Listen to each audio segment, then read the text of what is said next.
الحمد للہ وکفی وسلام علی عبادہ الذین اصطفی اما بعد۔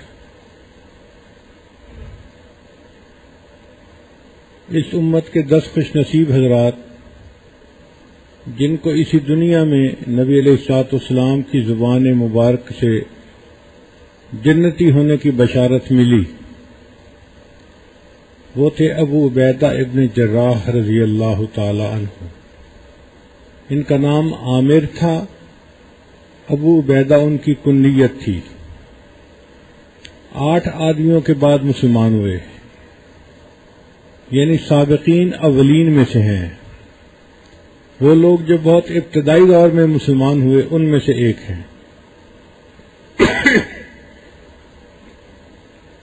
ان سے پہلے حضرت طلحہ رضی اللہ عنہ مسلمان ہوئے تھے، اس کے بعد ابو عبیدہ رضی اللہ تعالیٰ عنہ بھی مسلمان ہوئے۔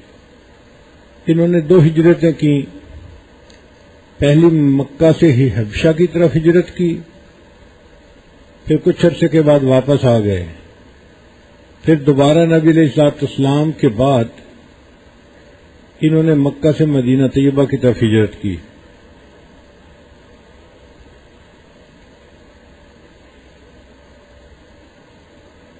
حضرت ابوبکر صدیق عنہ کے زمانے میں اور سیدنا عمر خطاب عنہ کے زمانے میں یہ اسلامی لشکر کے سربراہ تھے، یعنی کمانڈر ان چیف تھے، اور اللہ نے ان کے ہاتھوں پر شام، عراق، فلسطین کو فتح فرمایا۔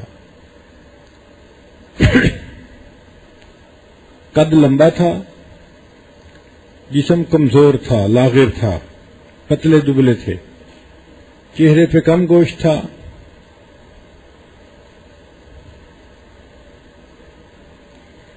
نبی علیہ الصلوۃ والسلام ان پر بہت زیادہ اعتماد فرماتے تھے۔ چنانچہ ایک مرتبہ ایک صحابی نے عرض کیا، اے اللہ کے حبیب صلی اللہ علیہ وسلم، مجھے آپ کسی ایسے بندے کے حوالے کریں کہ جو مجھے اچھی طرح دین سکھائے۔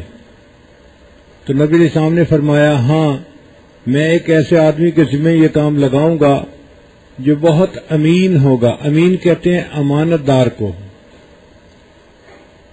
یعنی با اعتماد ہوگا، اور وہ تمہیں اچھی طرح دین سکھائے گا۔ اس کے بعد آپ صلی اللہ علیہ وسلم نے ان کو ابو عبیدہ عنہ کے حوالے کیا کہ اس کو دین سکھا دیجیے۔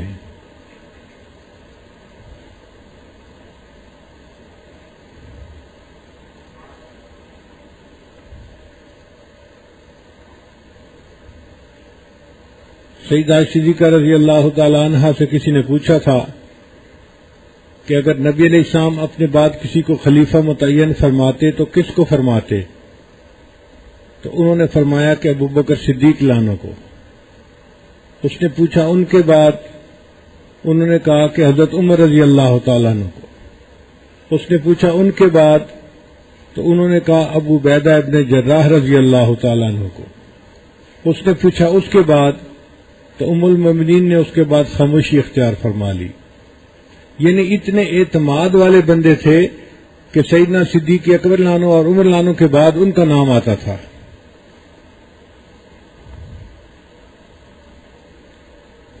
ایک مرتبہ نبی علیہ السلام نے انہیں ایک مہم پر بھیجا، 300 آدمی ان کے ساتھ تھے، اور نان نفقہ کے طور پہ صرف ایک بوری کھجور تھی، کھجور کی ایک بوری تھی جو کھانے کے لیے تھی۔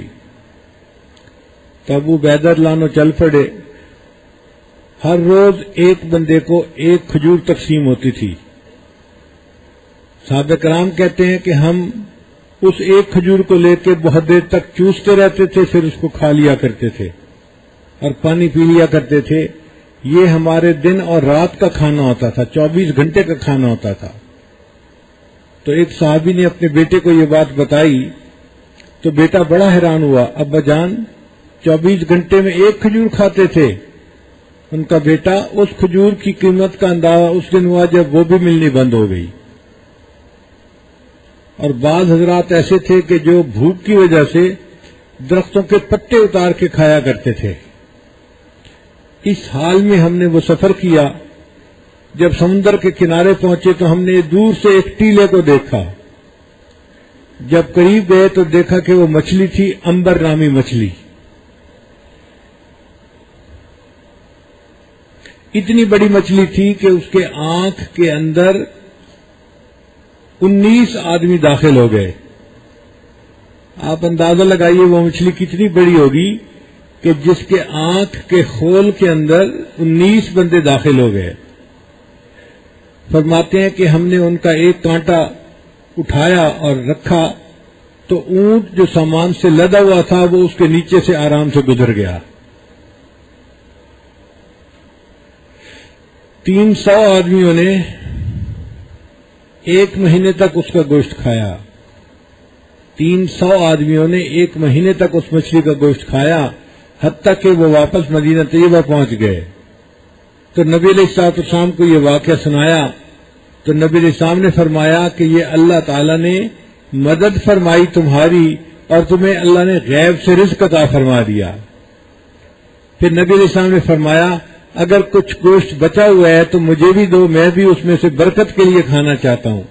تو کچھ گوشت بچا ہوا تھا جو اللہ کے حبیب صلی اللہ علیہ وسلم نے بھی کھا لیا.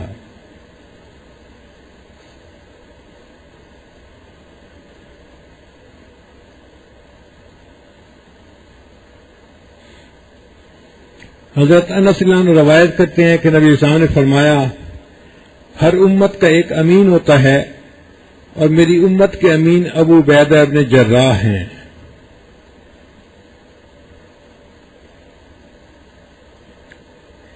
اللہ تعالیٰ نے ان کو جتنی شجاعت عطا فرمائی تھی اتنا ہی دنیا سے بے رغبتی بھی عطا فرمائی تھی. چنانچہ ایک مرتبہ حضرت عمر رضی اللہ تعالیٰ عنہ نے ایک تھیلے میں 400 درہم ڈال کر ایک غلام کو دیے کہ جا کر ابو عبیدہ کو دے کے آئیں اور یہ بھی دیکھیں کہ وہ اس کو کہاں خرچ کرتے ہیں.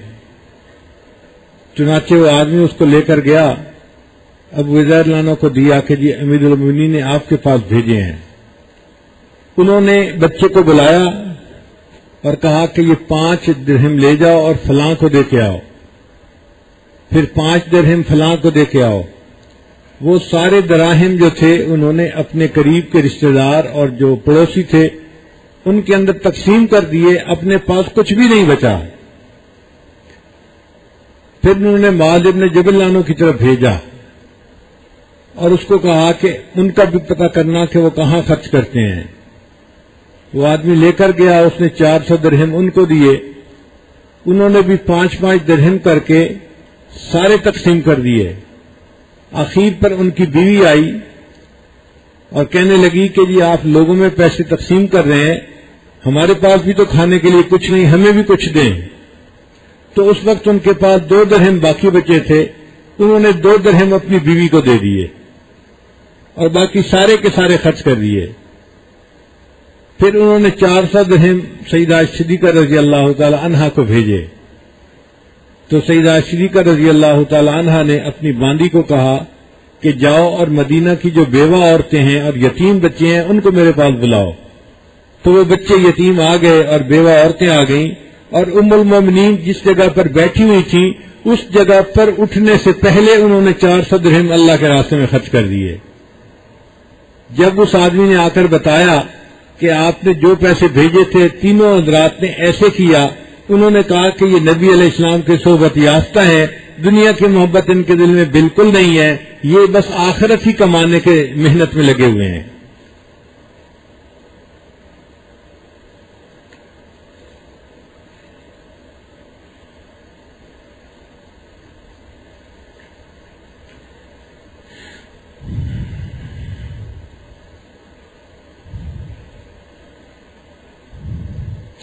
حضرت عمر رضی اللہ عنہ کے زمانے میں حجاز میں قحط پڑ گیا. اب اس بات کی ضرورت تھی کہ کوئی بندہ جائے اور امانت داری کے ساتھ وہاں جا کر غلہ تقسیم کرے. یہ ایک امانت کا کام بھی تھا اور مشقت آمیز کام بھی تھا. تو سیدنا عمر بن الخطاب رضی اللہ عنہ نے حضرت ابو عبیدہ ابن جراح رضی اللہ عنہ کو اس کام کے لیے منتخب فرمایا. چنانچہ وہ گئے اور انہوں نے غلہ وہاں کے سارے لوگوں میں بڑی امانت کے ساتھ تقسیم کیا لوگ ان کی امانت پر اشش کر اٹھتے ہیں۔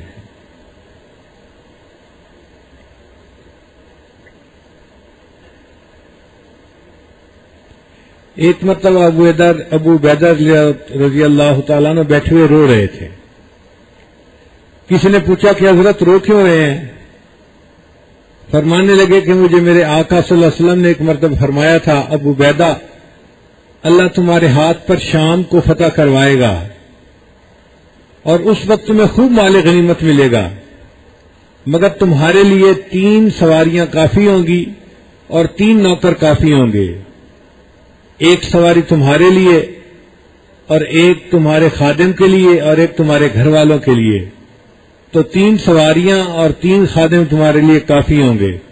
فرمانے لگے کہ آج میرے گھر کو دیکھو تو میری مہمانداری اتنی ہے کہ میرے پاس جانوروں کا استبل بنا ہوا ہے اور میں رو رہا ہوں، ایسا نہ ہو قیامت کے دن نبی الاسلام کے سامنے پیش ہوتے ہوئے مجھے شرمندگی ہونے لگے۔ ایک دفعہ حضرت عمر رضی اللہ عنہ ان کو ملنے کے لیے آئے بلاد شام میں۔ ملاقات ہوئی تو انہوں نے کہا کہ میں آپ کا گھر دیکھنا چاہتا ہوں۔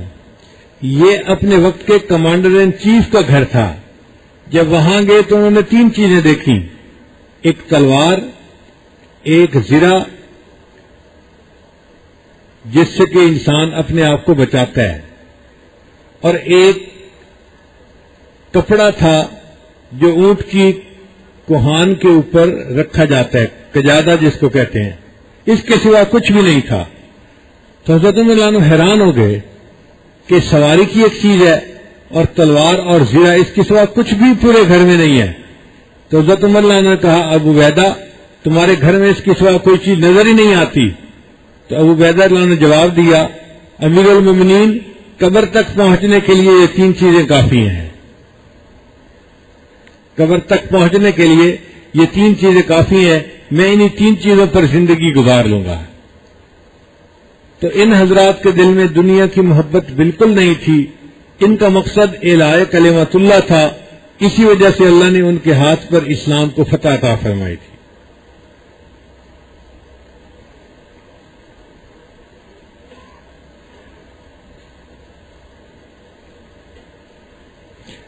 غزوہ احد میں ابو عبیدہ رضی اللہ تعالیٰ عنہ نبی اسلام کو تلاش کرنے لگے۔ حضرت زبیر رضی اللہ عنہ فرماتے ہیں کہ میں پہلے پہنچ گیا تھا، میرے بعد ابو عبیدہ رضی اللہ عنہ وہاں پہنچے۔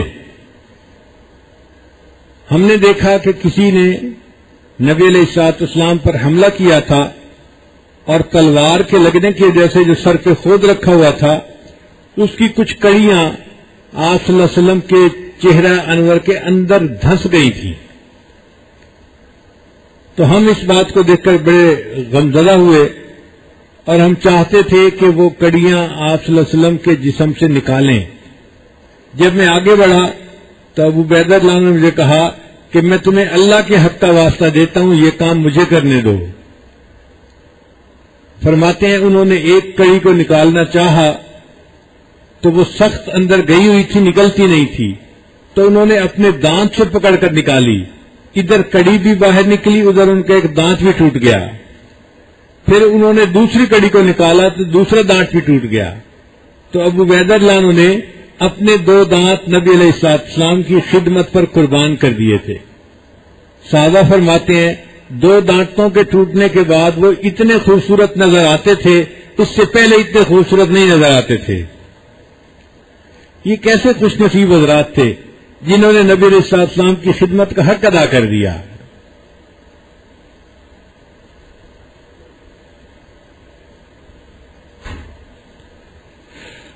ابو عبیدہ رضی اللہ عنہ اتنے بااخلاق تھے کہ جب عیسائیوں کے ساتھ جنگ ہو رہی تھی تو عیسائی ان کے اخلاق کی وجہ سے ان کے معتقد تھے، ان کے دلوں پر ان کی محبت کا غلبہ تھا۔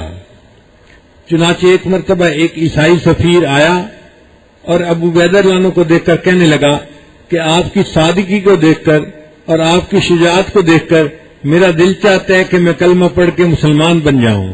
چنانچہ اس نے کلمہ پڑھا اور وہ مسلمان بن گیا۔ یعنی دشمنوں کے دلوں پر بھی حکومت کرتے تھے، ان کے اخلاق ایسے تھے جنہوں نے دشمنوں کے دلوں کو بھی جیت لیا تھا۔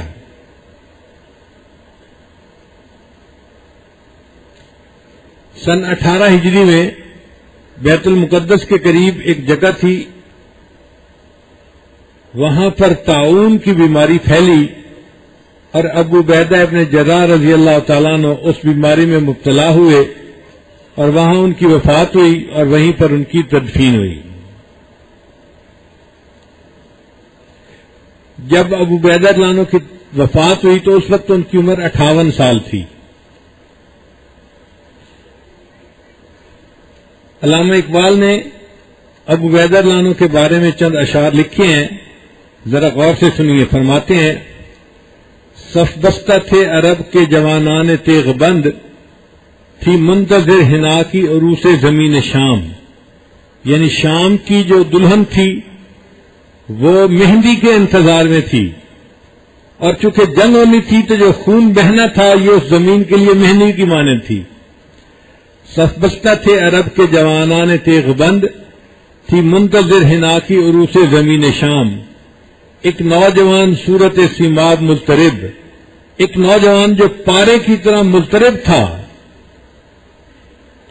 آ کر ہوا امیر عساکر سے ہم کلام، وہ امیر لشکر سے حضرت ابو عبیدہ بن جراح عنہ سے آ کر ہم کلام ہوا۔ اے ابو عبیدہ رخصت پیکار دے مجھے، اے امیر لشکر آپ مجھے لڑنے کی اجازت دیجیے کہ میں دشمن پہ حملہ کروں اور لڑوں۔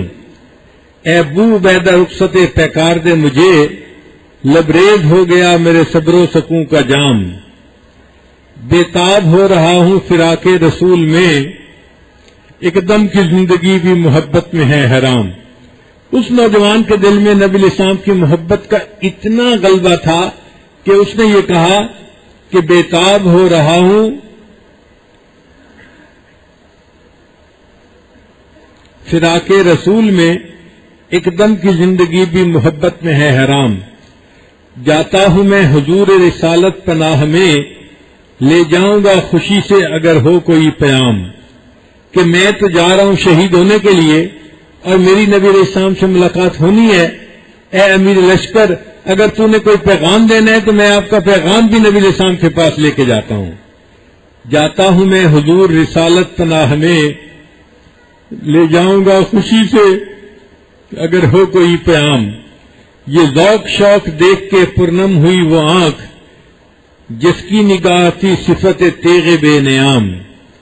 بولا امیر فوج وہ نوجواں ہے تو، بوڑھوں پہ تیرے عشق کا واجب ہے احترام، پوری کرے خدائے محمد تیری مراد، کتنا بلند تیری محبت کا ہے مقام، پہنچے جو بارگاہ رسول امی میں تو، کرنا یہ عرض میری طرف سے پسل سلام، ہم پر کرم کیا ہے خدائے غیور نے، پورے ہوئے جو وعدے کیے تھے حضور نے، کہ آپ صلی اللہ علیہ وسلم نے جو وعدے فرمائے تھے وہ وعدے ہم نے اپنی آنکھوں سے پورے ہوتے ہوئے دیکھے ہیں۔ مختلف ملک فتح ہو چکے تھے اور اسلام کو اللہ تعالیٰ نے بہت ساری جگہوں پر پہنچا دیا تھا، تو انہوں نے کہا کہ اے اللہ کے حبیب صلی اللہ علیہ وسلم آپ نے جو وعدے فرمائے تھے ہم نے ان وعدوں کو اپنی آنکھوں سے پورا ہوا دیکھا ہے۔ وآخر دعوانا ان الحمد للہ رب العالمین۔